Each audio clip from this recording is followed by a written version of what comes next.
Imagine you're standing on the stone ramparts of your walled city, just looking out at the horizon. You've been completely surrounded by the Roman army.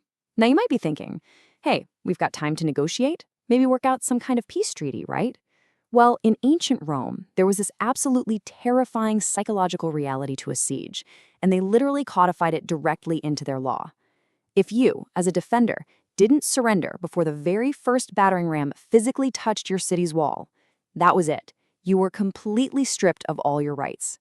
The exact moment you heard that massive wooden beam strike the stone, the siege had officially begun, and there was absolutely no turning back. It was a countdown to total destruction. Welcome to The Explainer. Today, we're going to look past that classic standard image of a Roman soldier with a shield and short sword, and we're exploring something honestly much more terrifying, their engineering.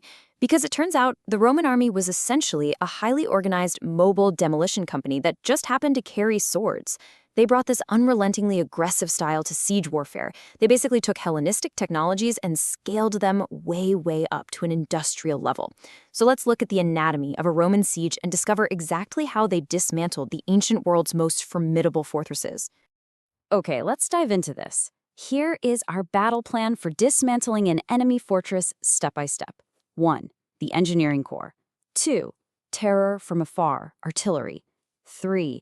Breaking down the walls. And 4. The corvus, naval dominance. Section 1. The engineering core, the brains behind the brawn. To make these massive, sprawling sieges even possible, the Romans relied on a highly specialized team that honestly functioned a lot like a modern high-speed logistics crew.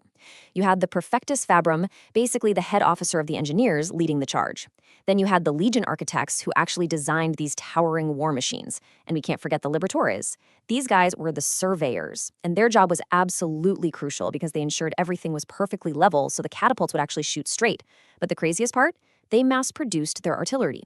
We're talking prefabricated, flat-pack siege engines that they would haul disassembled for hundreds of miles just to build them right on your doorstep.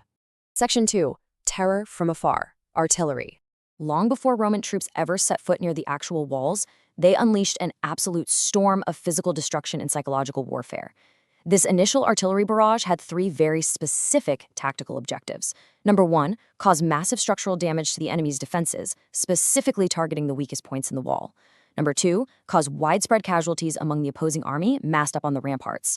And number 3, which was perhaps the most important, completely shatter the enemy's morale. By filling the sky with these massive, terrifying projectiles, they were also providing vital cover fire for their own troops who were down below frantically pushing forward to build siege ramps. The weapons they used for this brutal barrage were collectively known as Tormenta.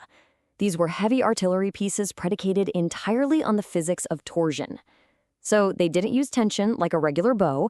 Instead, what they did was insert a lever into a thick skein of tightly twisted horsehair or sometimes animal sinew. By cranking that lever back, they tightly coiled the hair, storing up just an immense amount of energy. And when they let it go, that energy snapped forward with truly devastating force. It was a brilliant piece of physics, but it did have a pretty major Achilles heel. These weapons were incredibly vulnerable to damp weather. If it rained, those leather, sinew, or hemp skeins would absorb the moisture, they'd slacken, lose all their tension, and basically render the whole engine completely useless. But on a dry day, man, they were unmatched. And this brilliantly illustrates the sheer diversity of that arsenal. You basically had 2 main heavy hitters here. First up, you've got the ballista. This was a highly accurate weapon functioning kind of like a giant stationary crossbow. It was famous for making this terrifying whirring sound right before it launched enormous bolts or sometimes smooth riverstones that weighed up to 3 talents. To put that into perspective, that's roughly 78 kilograms. Then you have the onager. If the ballista was the sniper rifle, the onager was absolutely the shotgun. It got its name, which means wild ass, because of this incredibly violent kicking action it had when it fired. It used a single vertical frame with a sling at the end. The onager was all about brute, raw force, just hurling massive and sometimes flaming rocks in a high arc to smash right through the roofs of a besieged settlement. But, the Romans also needed precision on a much smaller scale, and that brings us to the Scorpio.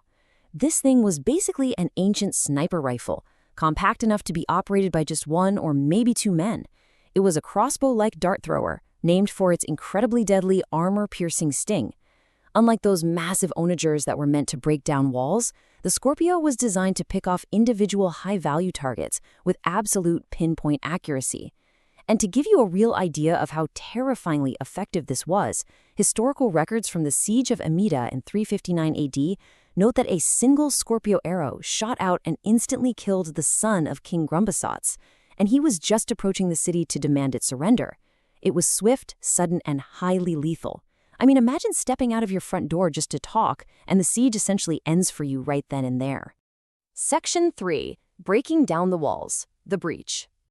Okay, so this is where the battle gets incredibly visceral and up close. The primary tool here was the battering ram, or the Ares. The ancient historian Josephus actually provides us with this gripping, terrifying account of this weapon. He described it as this immense beam, looking a lot like a ship's mast, but capped with a massive chunk of solid iron shaped like a ram's head. It was suspended by thick cables from a larger framework, so it acted kind of like a giant balance arm. A massive team of men would draw this colossal tree trunk all the way back and then sprint forward in unison, driving that iron head straight into the stonework. According to Josephus, there was virtually no tower strong enough and no wall thick enough to withstand those repeated deafening thuds. But of course, you can't just walk up to a heavily defended wall carrying a giant tree trunk. The defenders aren't just watching you, they're dropping massive rocks, pouring boiling oil, and shooting flaming arrows right at your head. So to counter this, the engineers created the testudo, or the tortoise. This was a heavy, mobile shelter constructed out of super strong timbers.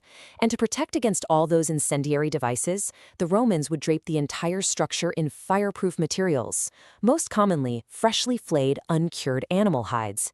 It actually got its name because the massive ram swinging out from the front of the shed looked exactly like a tortoise poking its head out of its shell. And here's a crazy detail. While the ram was hammering the wall above ground, Roman sappers were often digging these dark, incredibly dangerous mines right underneath that very same wall. Their goal? To burn the wooden supports in their tunnels and collapse the enemy fortifications entirely from below. Now, what's really interesting here is the sheer scale, 75 feet. That is the towering height of the siege engines deployed by the Romans at Masada and during the siege of Jerusalem.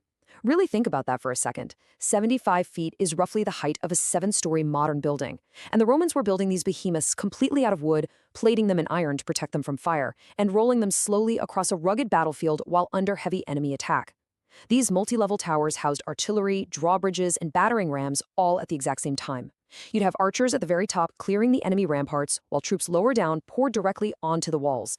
It was just a completely overwhelming display of engineering superiority. Section 4. The Corvus. Naval Dominance. So, we've talked about land, but let's cap this off with a bit of a surprise twist. During the First Punic War, the Romans found themselves facing Carthage, which was a massive naval superpower at the time. The Romans were phenomenal infantrymen, no doubt about it, but they were pretty terrible sailors. So, what was their solution? The Corvus, or the Raven. This was a massive 36-foot-long drop bridge equipped with a heavy metal spike at the end. By dropping this bridge using a pulley system, that heavy spike would just smash right into the enemy deck, literally locking the two ships together. Suddenly, Roman troops could just march right across, two abreast, shields raised, completely turning a naval engagement into a brutal hand-to-hand infantry battle. They literally used their genius for siege engineering to rewrite the rules of the sea.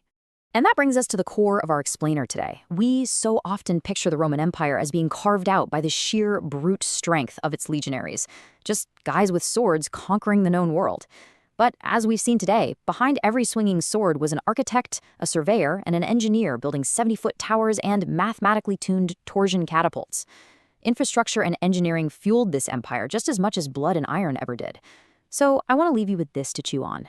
Was the true foundation of Roman conquest really built on brute physical strength, or was it actually the relentless, terrifying precision of their engineering? Thanks for joining us for this explainer, and as always, keep questioning history.